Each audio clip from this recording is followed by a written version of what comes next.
بسم الله الرحمن الرحيم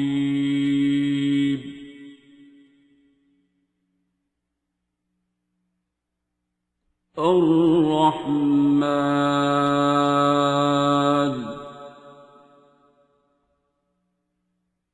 علم القرآن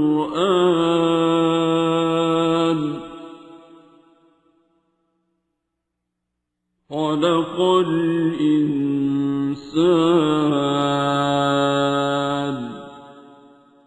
علمه البيان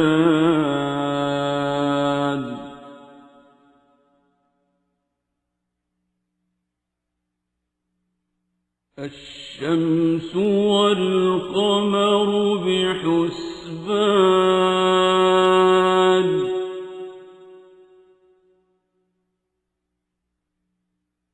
والنجم والشجر يسجدان.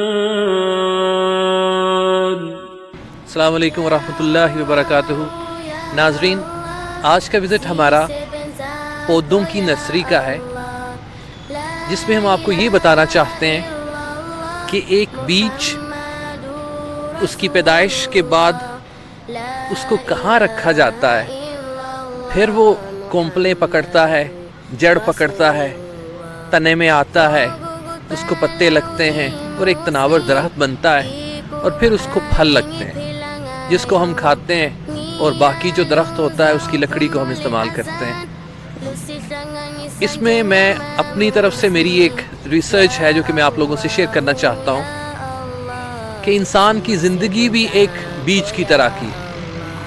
وہ بیج ہمارے والدین بوتے ہیں،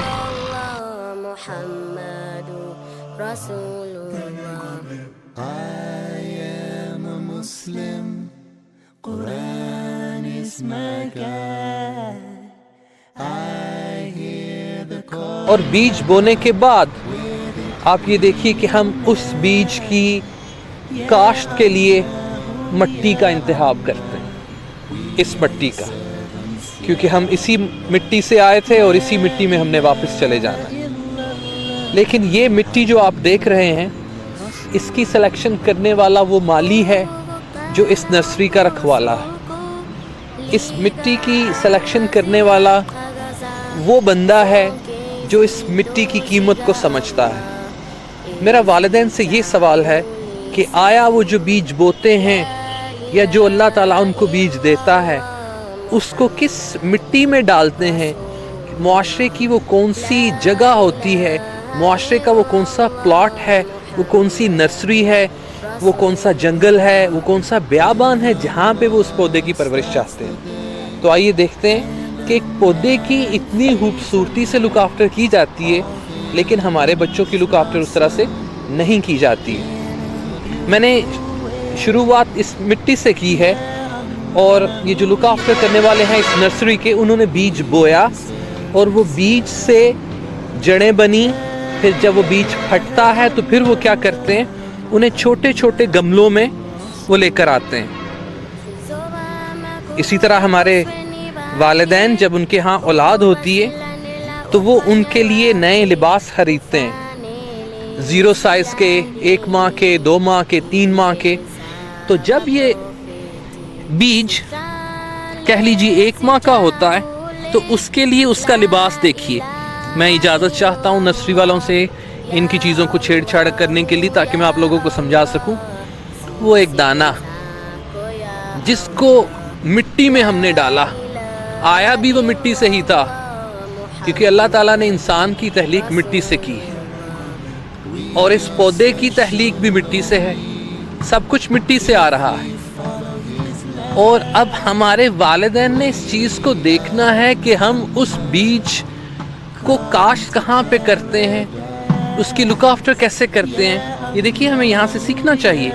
چھوٹا سا گملہ، چھوٹے کپڑے، اور جیسے جیسے اس بچے کی گروتھ ہوتی ہے، اس پودے کی گروتھ ہوتی ہے، آپ دیکھیے کہ یہ چھوٹے سائز کا گملہ بڑے سائز کے گملے میں آ جاتا ہے. یہ میرے پاس ایک چھوٹا گملہ بھی یہاں پر موجود ہے جو یہ شو کر رہا ہے کہ وہ گملہ اس کے لباس کو پورا نہیں کر رہا تھا. اس کی جسامت کا سائز وہ نہیں تھا. تو پھر یہ جو اسپیشلسٹ ہیں نرسری کے، جو نباتات کے اسپیشلسٹ ہیں، انہوں نے سوچا، ریسرچ کی، محنت کی کہ اب اس کو اس گملے میں سے نکال کے اس سے بڑے گملے میں لے کر آنا چاہیے. تو انہوں نے اس چھوٹے گملے کو بڑے گملے میں لے کر آئے، لیکن پودا وہی ہے. اب جیسے جیسے اس کی گروتھ ہوتی گئی، یہاں پہ میں ایک بات آپ کو اور بھی بتاتا چلوں کہ وہ جو چھوٹا گملہ تھا، آپ یہ دیکھیے کہ ان کی ایک نرسری بنی ہوئی ہے. ہاسپٹل میں بھی جاتے ہیں تو آپ کو اس طرح کے چھوٹے بچوں کی نرسری ملے گی. یہاں پہ سارے شیشوں ہیں، شیرہار بچوں کی یہ نرسری ہے. ان کو ایک وارڈ میں رکھا جاتا ہے، پھر نرسز ان کی لک آفٹر کرتی ہیں، ڈاکٹرز ان کی لک آفٹر کرتی ہیں. جیسے ہی وہ بڑے ہوتے ہیں ان کو دوسرے وارڈ میں شفٹ کر کے بڑے گملوں میں، بڑے بیڈز میں لے آتے ہیں. لیکن کہنا یہ چاہتا ہوں کہ اگر وہ 1 دن کا بچہ ہے، 2 دن کا ہے، 10 دن کا ہے، 12 دن کا ہے، تو انہوں نے اس کا خیال رکھنا ہے. یہ گملے میں خود بخود تو اللہ کی رحمت سے پل بڑھ رہے ہیں، اگ رہے ہیں، لیکن ان کی لک آفٹر کرنی ہے. ان کی لک آفٹر کیسے کرنی ہے؟ جیسے میں آپ کو یہ بتاؤں کہ یہ ایک چھوٹا گملہ ہے، یہ ایک بیمار پودا کہہ لیجیے، کیونکہ سارے بچے تندرست تو پیدا نہیں ہوتے. لیکن یہ جو ڈاکٹر صاحب ہیں اس نرسری کے، وہ اس کی شروع سے ہی لک آفٹر کریں گے، اس کا خیال رکھیں گے، اس کی میڈیسن کا خیال رکھیں گے، اس کو پراپر دھوپ مل رہی ہے کہ نہیں مل رہی اس کا خیال رکھیں گے، اس کو پراپر پانی مل رہا ہے کہ نہیں مل رہا ہے. اسی طرح ہم نے اپنے بچوں کو دیکھنا ہے کہ ہم نے ان کو کس گملے میں رکھا ہوا ہے. ہم نے ان کو گملے میں رکھ کے کام پہ نہیں چلے جانا، کام پہ بھی جانا ہے، لیکن ہمارے پاس 2 والدین ہیں، ایک میاں ایک بیوی. والد کی ذمہ داری ہے کہ وہ باہر جائے گا، باہر جا کے کما کر کھاد لے کر آئے گا ان کو ڈالنے کے لیے، اور گھر میں جو بیوی ہوگی اس کھاد کو پکا کے ان بچوں کو ڈالے گی. پھر جب رات کو وہ اکٹھے ہوں گے دونوں مل کے، تو پھر اس بچے کے پاس آ کے دیکھیں گے کہ اس کی کوئی ضرورت اور تو نہیں ہے، اس کو کوئی کیڑا تو نہیں لگ گیا ہے. کیڑا لگ گیا ہے تو پھر وہ اسپرے کا بندوبست کریں گے. بچے کو کوئی بیماری لگ جائے گی تو ڈاکٹر کے پاس لے کر آئیں گے. کہنا یہ چاہ رہا ہوں کہ ان پودوں کی طرح اپنے بچوں کی دیکھ بھال کیجیے، ہمیشہ ان کے سر پر رکھیے، ان کو ایک باؤنڈری میں رکھیے. ان کا ایک پورے کا پورا ڈپارٹمنٹ ہے. جب یہ بڑے ہو جائیں تو ان کو ہم بڑے ڈپارٹمنٹ میں لے کر آئیں گے. اللہ تعالیٰ نے انسان کو تو پیدا کیا ہے، لیکن ہر بچہ ایک جیسا نہیں ہوتا ہے. کچھ بچے پیدائشی بہت ذہین ہوتے ہیں، کچھ ڈل ہوتے ہیں، کچھ میڈیوکر ہوتے ہیں. اسی طرح پودوں کی بھی بہت سی اقسام ہیں.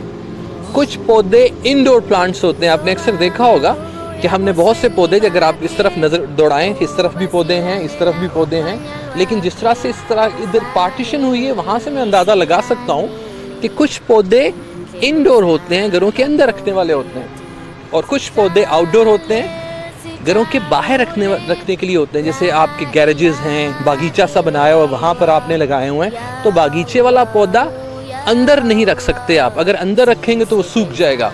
انڈور پلانٹ اگر آپ باہر رکھیں گے تو وہ بھی سوکھ جائے گا. یہ ساری چیزیں ہمیں کہاں سے ملیں گی؟ یہ ساری چیزیں ہمیں ملیں گی ہمارے اساتذہ کرام. یہ ساری چیزیں ہمارے کورس میں شامل ہونی چاہیے، یہ ہمارے سلیبس میں شامل ہونی چاہیے. ہم پتہ نہیں اردو، اسلامیات، سوشل اسٹڈیز، سائنس میں کیا پڑھتے ہیں کہ ہم روزمرہ زندگی میں اپنے بچوں کا دیکھ بھال نہیں کر پاتے ہیں. تو میری ریکویسٹ ہے ان ٹیچرز سے، ان حضرات سے جو کہ بچوں کو تعلیم دیتے ہیں، ان کو اپنے پودوں کے بارے میں سکھائیں، بچوں کی تربیت کے بارے میں سکھائیں. کچھ ایسے پودے ہیں جن کو جنگلے سے باہر رکھا گیا ہے کیونکہ وہ اتنے شرارتی پودے نہیں ہیں. اگر آپ ان کو چھیڑ چھاڑ بھی دیں گے تو یہ معصوم ہے، یہ اتنے زیادہ نوٹی نہیں ہیں. لیکن یہ پودے کچھ زیادہ ہی حساس ہیں.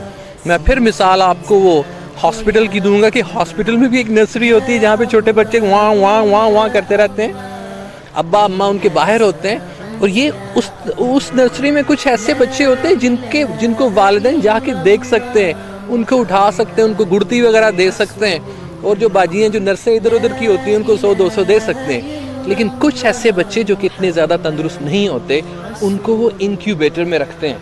تو میں بالکل مثال انکیوبیٹر کی دوں گا کہ یہ والے جو پودے ہیں وہ حساس پودے پیدا ہوئے ہیں، ان کو پروٹیکشن کی ضرورت ہے. جیسے انکیوبیٹر میں وہاں تک رسائی پیرنٹس کی نہیں ہوتی، صرف ڈاکٹرز کی ہوتی ہے، آپ شیشے میں دیکھ سکتے ہیں. تو یہ کہہ لیجئے کہ یہ حساس پودے ہیں جن کو انہوں نے جنگلے میں رکھا ہوا ہے. اس سے ہم نے لیسن کیا لینا ہے کہ بہت سے ایسے بچے ہیں جن کی لک آفٹر اتنی زیادہ نہیں کرنی پڑتی، بہت سے ایسے بچے ہیں جو کہ والدین کی زیادہ پرورش چاہتے ہیں, والدین کی زیادہ لک آفٹر چاہتے ہیں, والدین کا زیادہ ساتھ چاہتے ہیں, یا دوسرے لفظوں میں کہہ لیجئے والدین کا زیادہ اٹینشن چاہتے ہیں. اب اس پورے کے پورے پریوار کا مالک ایک بندہ ہے, اسی طرح پوری فیملی کا بھی بندہ ایک ہی ہے جو کہ اس کی لک آفٹر کرتا ہے. لیکن یہ دیکھیے کہ کتنی خوبصورتی سے ان کی پارٹیشن اور ڈویژن کی گئی ہوئی, اور ہر پودے کی, ہر بچے کی, ہر میل بچے کی, فیمیل بچے کی خوراک اور ہے. آئیے آگے چلتے ہیں. حساس پودوں کی میں نے آپ کو مثال دی ہے کہ وہ حساس پودے جن کو باہر والی ہوا زیادہ تیز نہیں لگنی چاہیے, وہ اس پنجرے میں آپ کو دکھائی دیں گے تاکہ ہم ان کو چھو نہ سکیں اور یہ مرجھا نہ جائیں. پھر آہستہ آہستہ آپ آگے چلتے ہیں تو ہر نسل کا پودا اس کا ڈپارٹمنٹ انہوں نے ڈیفرنٹ بنایا ہوا. آپ یہ نہیں کہہ سکتے کہ زید عمر بکر کو ایک ہی کلاس میں رکھا ہوا ہے. جیسے ہم ہاسپٹلز میں چلے جاتے ہیں تو آئی وارڈ میں وہ چیسٹ پیشنٹ بھی ہے, اور ہڈیوں والا بھی وہیں پر ہے, آئی والا بھی وہیں پر ہے. تو اس طرح سے نہیں ہے. خوبصورت پہلے ان کی سلیکشن ہوئی, ان کے گملوں کی سلیکشن ہوئی, اور پھر ان کی پارٹیشن کر کے علیحدہ علیحدہ ان کی خوراک بھی مختلف ہے. جو سب سے امپورٹنٹ چیز میں آپ کو بتانا چاہتا ہوں وہ یہ ہے کہ ہم اپنے بچوں کو کھلا چھوڑ دیتے ہیں کہ بس, خاص طور پر جو فیمیل پلانٹ ہوتا ہے, میں فیمیل پلانٹ یہیں سے لیتا ہوں, فیمیل پلانٹ سے میری مراد بچی ہے. جب ہمارے گھر میں بچی پیدا ہوتی ہے تو ہم اس کو ویسے ہی چھوڑ دیتے ہیں کہ بیچاری آپ ہی بڑی ہوئے گی. ہم نہ اس کی خوراک کا دھیان رکھتے ہیں, نہ اس کے کپڑوں کا خیال رکھتے ہیں, کیونکہ وہ کہتے ہیں کہ کڑیاں آپ ہی بات جاندی ہیں, آپ ہی بڑیاں ہو جاندی ہیں. لڑکوں کا خیال رکھتے ہیں اس لیے کہ لڑکوں نے کل کلا آپ کو کما کے دینا ہے. لیکن اللہ تعالیٰ نے مرد اور عورت کو ایک جیسا بنایا اور ان دونوں کے حقوق ایک جیسے ہیں. اور دنیا میں کوئی بھی جاندار ایسا نہیں ہے جس کے اللہ تعالیٰ نے جوڑے نہیں پیدا کیے. اسی طرح پودوں میں بھی اللہ تعالیٰ نے جوڑے بنائے ہیں. میل پلانٹ ہے, فیمیل پلانٹ ہے, ان دونوں کا ملاپ ہوتا ہے تو پھر پھول بنتے ہیں. اس کی لینگویج جو بیولوجیکل لینگویج ہے وہ زیادہ بہتر وہی جانتے ہیں. میں ہلکا پھلکا آپ لوگوں کو صرف یہی بتا سکتا ہوں. بتانا میں کیا چاہتا ہوں کہ کچھ پودے خودرو پودے ہوتے ہیں. میں اس سے پہلے میں آپ کو پودوں کی قسمیں بتا رہا تھا کہ کچھ انڈورز ہوتے ہیں, کچھ آؤٹ ڈورز ہوتے ہیں. کچھ جنگلی پودے ہوتے ہیں, ان کو جنگل میں ہی رہنا اچھا لگتا ہے. کہنے کا مطلب یہ ہے کہ وہ جنگل میں رہیں تو خوبصورت لگتے ہیں. کچھ صحرائی پودے ہوتے ہیں, اور کچھ پودے شہروں والے پودے ہوتے ہیں. اس کی سلیکشن یہ جو مالی ہیں, یہ لک آفٹر کرنے والے ہیں, وہ میرا آپ کو سمجھانے کا مقصد یہ ہے کہ اب ہم نے اپنے بچوں کو گملوں میں تو لگا دیا, جیسے جیسے وہ بڑے ہوتے گئے ہم نے ان کے گملے بھی چینج کر دیے, چھوٹے سے بڑا گملہ ہم نے چینج کیا. لیکن یہ دیکھیے کہ اس گملے کے اندر جو آپ نے بیج بویا ہے, اس گملے کے اندر جو آپ نے پودا لگایا ہے, جو آپ کا بیٹا ہے یا بیٹی ہے, اس کو خدشات کیا کیا ہو سکتے ہیں. ان خدشات کو ڈسکس کرنے کے لیے مجھے ایک بڑے پودے کی طرف جانا پڑے گا.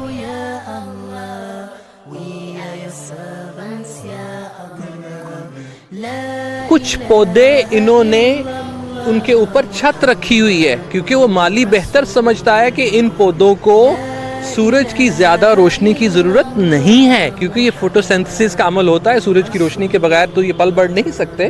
لیکن کچھ پودوں کو زیادہ لک آفٹر کرنے کی ضرورت ہوتی ہے. اس طرح ہمارے بچوں کو زیادہ لک آفٹر کرنے کی ضرورت ہوتی ہے, اور اس کے لیے ہم نے ان کے اوپر اپنے, جیسے ایک ککڑی ہوتی ہے, کوک کوک کوک کوک, نہیں یہ تو غلط ہو گیا, ایک ککڑی ہوتی ہے وہ اپنے بچوں کو اپنے پروں میں لیتی ہے, باپ بھی اپنے پروں میں لیتا ہے. اس طرح ہم نے یہ سارے ہمارے یہ بچے ہیں, اور اس کا رکھوالہ وہ ہے, وہ سمجھتا ہے کہ ان کو ٹھنڈ لگتی ہے, ان کو کور کر کے رکھنا. دیکھیے ان کو بیماریاں کیا کیا آ سکتی ہیں. اب خدشات کیا ہیں ہمارے بچوں کو. اب آپ نے پودا لگا دیا, ان کی آپ نے کیٹیگرائزیشن بھی کر دی, ڈویژن بھی کر دی, کیا بڑے منڈے دا کمرہ ہے, چھوٹے منڈے دا کمرہ ہے, نکی کڑی دا کمرہ ہے, پیو دا کمرہ ہے, ماں دا, دادی دا, وغیرہ وغیرہ. لیکن ان کو خدشات کیا کیا ہو سکتے ہیں, کیڑوں کے. آپ کے بچوں کو خدشات کیا ہو سکتے ہیں, ان کے لیے کیڑے کیا ہیں, ان کے لیے کیڑے ہیں کیبل نیٹ ورک. آپ نے ان کو کمرہ تو لے دیا, بڑے گملے میں بھی ٹرانسفر کر دیا, لیکن آپ نے یہ نہیں دیکھا کہ ان پہ کیبل کا اٹیک تو نہیں ہو رہا. آپ نے یہ نہیں دیکھا کہ ان کی جو جڑیں ہیں وہ کس طرف جا رہی ہیں. آپ نے یہ نہیں دیکھا کہ ان کو ٹیلی ویژن کے اتنے زیادہ اٹیکس ہو سکتے ہیں, اور اٹیکس ہونے کے بعد ان کی بچوں کی حالت یہ ہو سکتی ہے، شروع میں اگر ان کو نشہ لگ گیا تو آپ کے بچے کی حالت اس طرح سے ہو جائے گی، شروع میں ہی اس کو کوئی روگ لگ گیا تو اس کے پتوں کی حالت یہ ہو جائے گی، پھر اس کے ہاتھ کاٹنے پڑیں گے، اس کے پاؤں کاٹنے پڑیں گے۔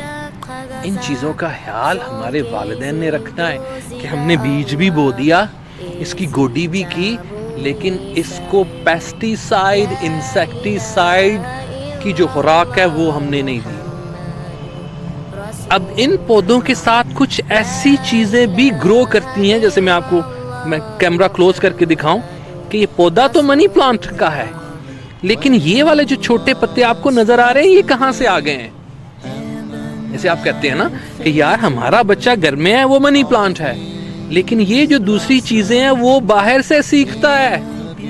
آپ یہ دیکھیے کہ اگر آپ اس کی روک تھام نہیں کریں گے، اصل میں پودا آپ کا یہ ہے، اس کے ساتھ خودرو پودے اگ رہے ہیں جو کہ اس کی جڑوں کا پانی بھی یہ پی رہے ہیں۔ میں بڑے پودے کی طرف چلتا ہوں، میں آپ کو سمجھا سکوں۔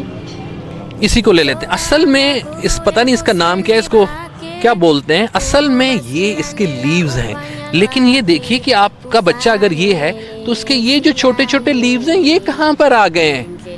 آپ اپنی بیگم سے پوچھیں گے کہ بی بی اے بچہ تے یہ ہے، اس کی عادات تمہارے حوالے میں کر کے گیا تھا، تو یہ دوسرے پتے کہاں سے نکل آئے ہیں؟ یہ بچے جھوٹ بولنا کہاں سے شروع ہو گئے ہیں؟ تو یہ ایک فطرتی عمل ہے، اس طرح کا فطرتی عمل ہے کہ آپ نے اس کی گوڈی صحیح طرح سے نہیں کی، آپ کی غیر موجودگی میں کوئی نہ کوئی بچہ آیا جس نے اپنا بیج یہاں پر بویا، اس آپ کے بچے کے ساتھ دوستی کی اور وہاں پہ اس نے اپنا دیکھیے کتنا رنگ جما لیا ہے۔ کیبل نیٹ ورک نے رنگ جما لیا ہے، ہم نے ہی پرووائڈ کیا، رستے کھول دیے، انٹرنیٹ نے اپنا رنگ جما کے اب اس آپ کے پورے بچے یا پورے پریوار کو گھیر لیا ہے۔ جب اگر آپ کو پتا چل بھی گیا تھا کہ انٹرنیٹ اتنی اچھی چیز نہیں ہے تو جلدی سے اس پودے کو وہاں سے پکڑ کے اس طرح سے جڑ سے نکال کے اس کو باہر پھینکتے۔ ہم نے کیا کیا؟ ہم نے اوپر سے اس پتے کو ایسے کر کے کاٹ دیا، لو جی یہ انٹرنیٹ بھی میں نے کاٹ دیا، بیگم تمہیں پریشانی تھی، تمہیں کمپلینٹ تھی کہ آپ کے بچے جھوٹ بولتے، میں نے کٹوا دیا، یہ لو کیبل کنیکشن بھی میں نے کٹوا دیا، پکڑ کے اس کو اس طرح سے کاٹ دیتے ہیں۔ آپ صرف ٹیلی ویژن بند کرتے ہیں، پیچھے سے لیڈ اتارتے ہیں، لیکن اس کی جو جڑیں ہیں، جو کیبل کی جڑیں آپ کے پورے گملے میں گھر کر چکی ہیں، اس کا ذمہ دار کون ہے؟ وہ کس نے کیا ہے؟ اس لیے میری گزارش یہ ہے کہ یہ بچے آپ کے اس پودے کی طرح ہیں، اس پودے کو بچائیے۔ اس پودے کو کور کرنے کے لیے آپ نے اکثر دیکھا ہوگا کہ ان پودوں کے گرد میں جنگلے لگاتے ہیں تاکہ کوئی جانور ان کو کھا نہ جائے، باہر والی ہوا کچھ پلاسٹک کا کور کرتے ہیں کہ ان کو آندھی سے بچائیں، طوفان سے بچائیں۔ یہ شیڈ دیکھیے، اور یہ جو دوسرے خودرو پودے ہیں یہ قدرتی چیز ہے، ہم اپنے بچوں کو کہاں لے کر جا سکتے ہیں؟ دیکھیے جھوٹ فراڈ ہر طرف ہے، لیکن ہم کر کیا سکتے ہیں؟ کم سے کم جو ہمارے پریوار کے پودے ہیں کم سے کم ہم ان کو تو سنوار سکتے ہیں، ان کا اس پودے کا جو اصل اس کی جو خوراک ہے وہ جو زمین سے لیتا ہے وہ اس کو چاہیے، لیکن جو دوسرے پتے ہیں وہ اس کی خوراک کو وہ بھی ابزارب کر رہے ہیں، اس پہ جو سن لائٹ پڑ رہی ہے ان پہ بھی سن لائٹ پڑ رہی ہے۔ ہم نے یہ دیکھنا ہے کہ میرے بچوں کی جو جڑ ہے وہ پکی ہے کہ نہیں، اس کو اس طرح کا ڈاڈا تیار کرنا ہے کہ وہ جتنی مرضی سخت قسم کی آندھی بھی آئے تو وہ جولٹ نہ کھا سکے، ہل نہ سکے۔ اس کو جب آپ نے معاشرے میں بیچنا ہے، جب وہ تناور درخت بنے تو آندھی چلے تو وہ گرے نہ، اور جب بڑا ہو تو یہ خوبصورت پھل دے۔ اب چھوٹے سے درمیانے سے بڑے گملے کی طرف ہم چلتے ہیں۔ یہاں پہ ایک اور لیسن میں آپ کو یہ دینا چاہوں گا، یہ مجھے کانٹا چبھ گیا۔ اب کیا ہوتا، ہماری سلیکشن ہمارے والدین کی اتنی اچھی نہیں ہوتی ہے کہ ہمارے بچے کچھ بہت زیادہ لائق ہوتے ہیں۔ لائق سے مراد کہ ہمارے بہت سے ایسے بچے ہوتے ہیں جو انڈور پلانٹ ہوتے ہیں، ہم ان پہ اپنی مرضی ٹھونستے ہیں اور ان کو باہر رکھتے ہیں کہ نہیں تم ڈاکٹر بنو گے، لیکن وہ آؤٹ ڈور پلانٹ نہیں ہوتا، وہ انڈور پلانٹ ہوتا ہے۔ یہ ہم نے جاننا ہے، ہم نے اس کی ایجوکیشن حاصل کرنی ہے۔ کچھ بچے ہمارے آؤٹ ڈور پلانٹ ہوتے ہیں، اب ان کو گھروں میں رکھتے ہیں اور ان کا جو ٹیلنٹ ہے وہ خراب کرتے ہیں، ان کا کریئر خراب کرتے ہیں۔ تو ہم نے اپنے بچوں کو چیک کرنا ہے کہ وہ ہمارے بچے انڈور پلانٹ ہیں کہ آؤٹ ڈور پلانٹ ہیں، ان کو کہاں کہاں پہ ہم رکھیں گے تو وہ ہمیں اصل پھل دیں گے۔ اب ہم چلتے ہیں درخت کی طرف۔ انہی پودوں میں اس طرف چلتے ہیں، یہاں پہ درخت اتنے زیادہ ہمیں نہیں مل پائیں گے۔ یہی بچے جب بڑے ہوں گے، یہی پودے جب بڑے ہوں گے تو یہ ان کا کاروبار زیادہ پھیلے گا۔ بڑے پودے کی قیمت زیادہ ہے، چھوٹے پودے کی قیمت کم ہے۔ جی کہنا یہ چاہتا ہوں کہ جتنا آپ کے بچے کا سائز ہے، آپ اس کا ٹراؤزر، اس کا پجامہ یا اس کی پینٹ اس کے سائز کی ہی لیتے ہیں۔ اگر آپ اپنے بچے کا اس کا سائز اگر 5 سال کا ہے اور 10 سال کا اس کو پجامہ پہنا دیں گے تو وہ بیچارہ کارٹونی لگے گا۔ جیسے میں اس کی مثال دیتا ہوں کہ اس پودے کی عمر تو 5 سال ہے، لیکن اس کو کپڑے بڑے ابو کے پوائے ہوئے ہیں انہوں نے۔ اسے کیا اندازہ لگاتے ہیں کہ اس پودے کے سائز کے ساتھ ہم نے اس کا گملہ چینج کرنا ہے۔ اب میں اس کی مثال دیتا ہوں، اس پودے کی عمر تو ہوگی کوئی 50 کے قریب، لیکن آپ یہ دیکھیں کہ اس کو کپڑے 25 سال والے پہنائے ہوئے ہیں۔ ہماری سلیکشن یہاں پہ بھی جا کے غلط ہو جاتی ہے۔ ہم کہتے ہیں کہ یہ بچہ میرے پاس ہی رہے گا، اس کو میں نے بڑی زمین پہ نہیں ڈالنا ہے، اس کو میں نے تناور درخت نہیں بنانا ہے۔ تو یاد رکھیے، چھوٹے پودے گملوں میں اچھے لگتے ہیں، جب ان کا سائز بڑا ہو جائے تو ان کو بڑی جگہ چاہیے۔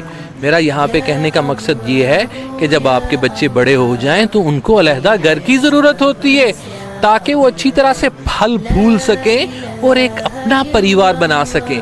ہم کیا کرتے ہیں، ایک کتے چبارہ پانے ہیں، بڑے منڈے دا بیاہ کر دینا، لو جی وہ بڑے منڈے دا کمرہ ہے۔ تیسرا بھائی ایک اور کتے چبارہ پانے ہیں، ادھر بھی اس کو شفٹ کر دیتے ہیں۔ تو اب یہ دیکھیے کہ ہم ان کے گھروں کو تنگ کرتے جا رہے ہیں، ان کے لباس کو کم کرتے جا رہے ہیں، ان کی خوراک، ان کی جڑوں کے لیے ایک علیحدہ سے گھر چاہیے انہیں۔ اسی لیے ہم کیا کریں گے، اچھا مالی کیا کرے گا، والدین کیا کریں گے، اس کمرے کو توڑ کر اس کو زمین میں گاڑیں گے۔ جب زمین میں گاڑیں گے تو اس کا تنا، وہ باریک تنا، یہ بڑے تنے کی شکل اختیار کرے گا۔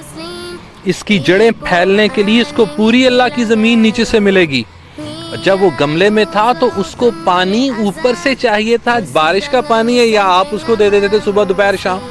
یہاں پہ قدرتی عمل ہے، اس نے اپنی قسمت کا کھانا ہے، اللہ کی طرف سے جو پانی آ رہا ہے، اور یہ اتنی طاقتور اس کی جڑیں، آپ نے اس کو سکھا دیا، اس کی جڑوں کو تربیت دے دی کہ یہ زمین کے اندر گہرائی تک جا کر وہاں سے پانی لے کر آئے گا، وہاں سے کھاد لے کر آئے گا، وہاں سے طاقت لے کر آئے گا، اور کس کو دے گا، اپنے تنے کو۔ پھر یہ تنے خوراک اپنے بچوں کو، پتوں کو دیں گے، یہ تو سوکھا ہوا ہے بیچارہ، پھر اس کو پھل لگیں گے، اور وہ پھل آپ کے بچے ہوں گے، اس کو آپ کھائیں گے اور آپ کے لیے وہ مٹھاس بنیں گے، آپ کی زندگی کے لیے راحت بنیں گے۔ لیکن جب یہ بیچارہ بوڑھا ہو جائے گا درخت، بوڑھے درخت، اشفاق احمد صاحب کہتے ہیں، مرحوم کہتے ہیں، اللہ ان کو جنت الفردوس میں جگہ عطا فرمائے، کہ بوڑھے درخت پھل نہیں دیتے، سایہ دیتے ہیں۔ تو جب ماں باپ بوڑھے ہو جاتے ہیں، وہ پھل نہیں سایہ دیتے ہیں، ہمیں ان کے سائے کی زیادہ ضرورت ہوتی ہے۔ اب کچھ میں پھولوں کی طرف بھی آپ کو لے کے چلوں کہ کچھ گملے ایسے ہوتے ہیں جو چھوٹی عمر میں پھول لگتے ہیں۔ ہم ان بچوں کو کہتے ہیں ہمارا پھول سا بیٹا۔ یہ پھولوں والے پودے ہیں، ان کی قسم اللہ تعالیٰ نے خوبصورت بنائی ہے۔ اگر آپ باہر کے ملک میں چلے جائیں تو وہاں پہ پودے اور ہوتے ہیں، وہاں پہ بچے اللہ تعالیٰ نے خوبصورت بنائے ہیں۔ کشمیر کی وادی میں چلے جائیں تو وہاں پہ اللہ تعالیٰ نے پودے خوبصورت بنائے ہیں، وہاں کے لوگ خوبصورت پیدا کیے ہیں۔ اللہ تعالیٰ نے ہمیں انسان ہی بنایا ہے، لیکن برابری میں ہم سب ایک ہیں۔ کہنا یہ چاہتا ہوں کہ کلکم رائن و کلکم مسئول، ہر بندہ مسئول ہے، ہر بندے کو اس کی مسئولیت کے بارے میں پوچھا جائے گا۔ ہم والدین، ہمارے بچے اس طرح کے ہیں کہ ہم نے ان کے لیے گارڈن بنایا، ہم نے ان کی پرورش کرنی ہے اور ہم نے جواب دہ ہونا ہے۔ جب انہوں نے بڑے ہونا ہے تو ہم ہی سے پوچھنا ہے کہ آپ نے ہمیں تربیت کی تھی، ابا جانا آپ نے تو میرا گملہ چینج نہیں کیا تھا، ابا جانا آپ نے تو مجھے خوراک ہی نہیں دی تھی، ابا جانا آپ نے تو دوسرے بھائی کو زیادہ خوراک دی تھی، ابا جانا آپ نے تو مجھے کیڑے مار ادویات دے کر نہیں دی تھی، اسی لیے مجھے کیڑا لگ گیا ہے۔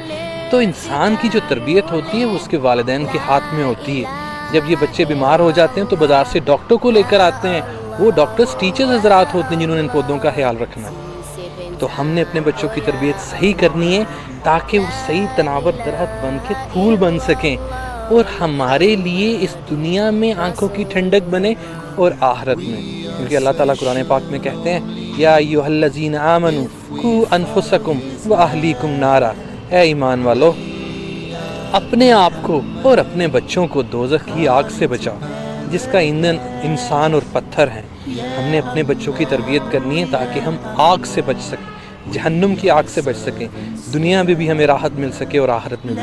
مجھے امید ہے کہ ایک چھوٹے سے ایکسپیریمنٹ سے، چھوٹے سے کمپیریزن میں، جو کہ میں نے اپنی نظر سے سمجھا ہے کہ پودے بالکل بچوں کی طرح ہوتے ہیں، جتنا اچھا ہم ان کی لک آفٹر کریں گے اتنا اچھا ہمیں یہ پھل دیں گے۔ اسی طرح بچے ہمارے جتنی لک آفٹر ہم ان کی کریں گے، ان کو اچھی تعلیم دیں گے، ان کے اوپر اپنا سایہ رکھیں گے تو کل آپ کا ساتھ دیں گے، نہیں تو یہ جنگلی پودوں کی طرح ہمیں اپنی جڑیں اکھاڑ کے کہیں اور چلے جائیں گے اور ہمیں کانٹوں سے چھلنی کر کے چلے جائیں گے اور ہم روتے رہ جائیں گے۔ امید ہے کہ میں نے بھی سیکھا ہے، آپ نے بھی سیکھا ہے۔ اللہ ہم سب کو نیک اولاد دے، صالح اولاد دے، جو کہ ہمارے لیے دنیا میں بھی ٹھنڈک بنے، آخرت میں بھی۔ السلام علیکم۔